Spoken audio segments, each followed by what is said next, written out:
Hello बच्चों, welcome to studies today. तो आज हम लोग पढ़ने जा रहे हैं क्लास 10th के साइंस का chapter number 5 periodic classification of elements. तो हमारा सबसे पहला टॉपिक है व्हाट इज एलिमेंट। एलिमेंट क्या होते हैं? तो एलिमेंट मेरे वो सब्सटेंस होते हैं जो एक ही तरह के एटम से बने हुए होते हैं।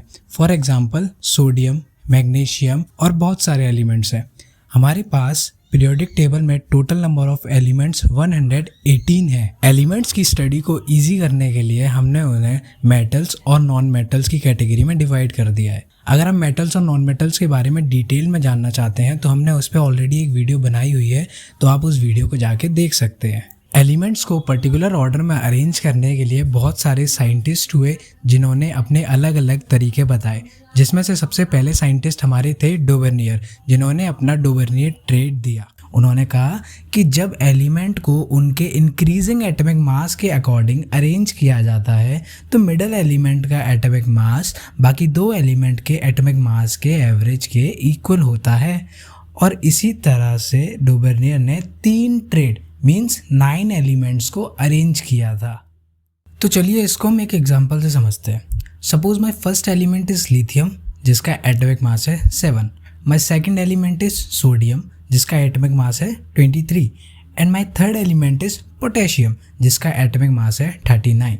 तो जब हम लिथियम और पोटेशियम के एटॉमिक मास का एवरेज निकालते हैं तो वो एवरेज सोडियम के एटॉमिक मास के इक्वल आता है। लेकिन उनकी ट्रेड की यही लिमिटेशन थी कि उस टाइम जितने भी एलिमेंट्स प्रेजेंट थे उनमें से ये सिर्फ 3 ट्रेड ही बना पाए। फिर इसके बाद दूसरे साइंटिस्ट न्यूलैंड आए जिन्होंने लॉ ऑफ ऑक्टेव दिया। According to law of octave elements को इस तरह अरेंज किया गया कि हर 8th एलिमेंट की प्रॉपर्टीज़ उसके फर्स्ट एलिमेंट के प्रॉपर्टीज़ के जैसी होंगी। For example if sodium is my first element और लिथियम मेरा 8th एलिमेंट है तो सोडियम और लिथियम को एक साथ प्लेस किया गया क्योंकि इन दोनों की प्रॉपर्टी सेम थी। लेकिन इनके लॉ की भी कुछ लिमिटेशंस थी। पहली लिमिटेशन थी कि ये लॉ सिर्फ कैल्शियम तक ही एप्लीकेबल रहा। सेकंड लिमिटेशन थी कि नए एलिमेंट्स जो फाउंड किए जा रहे थे उनकी प्रॉपर्टी उस क्लासिफिकेशन में फिट नहीं हो पाई। थर्ड लिमिटेशन थी कि क्लासिफिकेशन टेबल में कुछ एलिमेंट्स को सिमिलर होने के बावजूद भी पास में प्लेस नहीं किया गया था। जैसे आयरन की प्रॉपर्टीज़ कोबाल्ट और निकल से सेम होने पर भी आयरन को उनसे दूर प्लेस किया गया था। लास्ट लिमिटेशन थी ये सिर्फ लाइटर एलिमेंट के साथ फिट हो पाई। फिर इसके बाद मेंडलीव्स पीरियोडिक टेबल आई। So according to Mendeleev's periodic table जब एलिमेंट को उनके इंक्रीजिंग एटॉमिक मास के अकॉर्डिंग अरेंज किया जाता है तो एक पर्टिकुलर टाइम के बाद एलिमेंट्स की प्रॉपर्टीज़ रिपीट होने लगती है। इनके क्लासिफिकेशन का पहला अचीवमेंट था कि जिन एलिमेंट की प्रॉपर्टीज सिमिलर थे उन्हें एक ही ग्रुप में रखा गया था। दूसरा अचीवमेंट था कि अनडिस्कवर्ड एलिमेंट के लिए उन्होंने टेबल में ऑलरेडी कुछ गैप्स छोड़े हुए थे। एंड लास्ट अचीवमेंट था कि नोबल गैस को सेपरेटली रखा गया था। इनके क्लासिफिकेशन की लिमिटेशंस थी कि हाइड्रोजन के लिए कोई प्रॉपर पोजीशन फिक्स नहीं थी, एलिमेंट्स के आइसोटोप के लिए भी कोई पोजीशन अरेंज नहीं की गई थी और कुछ जगह पर एलिमेंट्स को इंक्रीजिंग एटॉमिक मास के अकॉर्डिंग अरेंज नहीं किया गया था। और लास्ट में आती है मॉडर्न पीरियोडिक टेबल जो कि 1913 में हेनरी मोसले ने दी। इनके अकॉर्डिंग जब एलिमेंट्स को उनके इंक्रीजिंग एटॉमिक नंबर में अरेंज किया जाता है तो फिर एक पर्टिकुलर टाइम के बाद एलिमेंट की प्रॉपर्टीज़ रिपीट होने लगती हैं। एटॉमिक नंबर क्या होता है समझ लेते हैं। एटॉमिक नंबर हमारा नंबर ऑफ प्रोटॉन्स के इक्वल होता है और इसको हम Z से डिनोट करते हैं। मॉडर्न पीरियोडिक टेबल में 18 वर्टिकल कॉलम्स हैं जिन्हें हम ग्रुप कहते हैं और 7 हॉरिजॉन्टल रोज हैं जिन्हें हम पीरियड्स कहते हैं। ग्रुप के हर एलिमेंट में same number of valence electron होते हैं और जैसे जैसे हम ग्रुप में नीचे जाते हैं तो नंबर ऑफ शेल्स बढ़ते चले जाते हैं।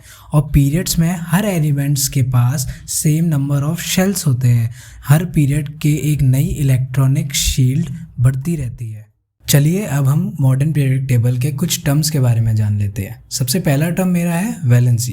तो वैलेंसी मेरा नंबर ऑफ वैलेंस इलेक्ट्रॉन जो आउटर मोस्ट शेल में प्रेजेंट होते हैं उन्हें हम उस एटम की वैलेंसी कहते हैं। जब हम ग्रुप में नीचे जाते हैं तो वैलेंसी सेम रहती है, लेकिन जब हम पीरियड्स में लेफ़्ट टू राइट मूव करते हैं तो वैलेंसी डिफरेंट हो जाती है। नेक्स्ट टर्म है मेरा एटॉमिक साइज़। एटॉमिक साइज़ का मतलब है एटम की रेडियस। जब हम पीरियड्स में लेफ़्ट टू राइट मूव करते हैं तो एटॉमिक साइज़ या रेडियस कम होती चली जाती है और न्यूक्लियर चार्ज बढ़ता चला जाता है। लेकिन जब हम ग्रुप में नीचे जाते हैं तो एटॉमिक साइज बढ़ता चला जाता है क्योंकि नई शेल्स बढ़ती चली जाती हैं। मेरा नेक्स्ट टर्म है मेटेलिक करैक्टर। मेटेलिक करैक्टर होता है कि मेरा एटम कितने इलेक्ट्रॉन लूज़ कर सकता है। जब हम पीरियड्स में लेफ़्ट टू राइट मूव करते हैं तो मेटेलिक करैक्टर डिक्रीज़ होता चला जाता है क्योंकि इफ़ेक्टिव न्यूक्लियर चार्ज बढ़ जाता है, जिससे इलेक्ट्रॉन को लूज़ करने की पावर कम हो जाती है। मेटल्स इलेक्ट्रोपॉजिटिव होते हैं क्योंकि जब वो इलेक्ट्रॉन लूज़ करते हैं तो वो बॉन्ड का फॉर्मेशन करते हैं।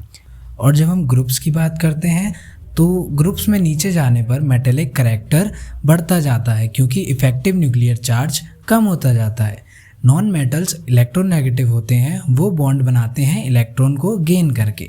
मेटल्स पीरियोडिक टेबल की लेफ़्ट साइड में पाए जाते हैं जबकि नॉन मेटल्स पीरियोडिक टेबल की राइट साइड में पाए जाते हैं।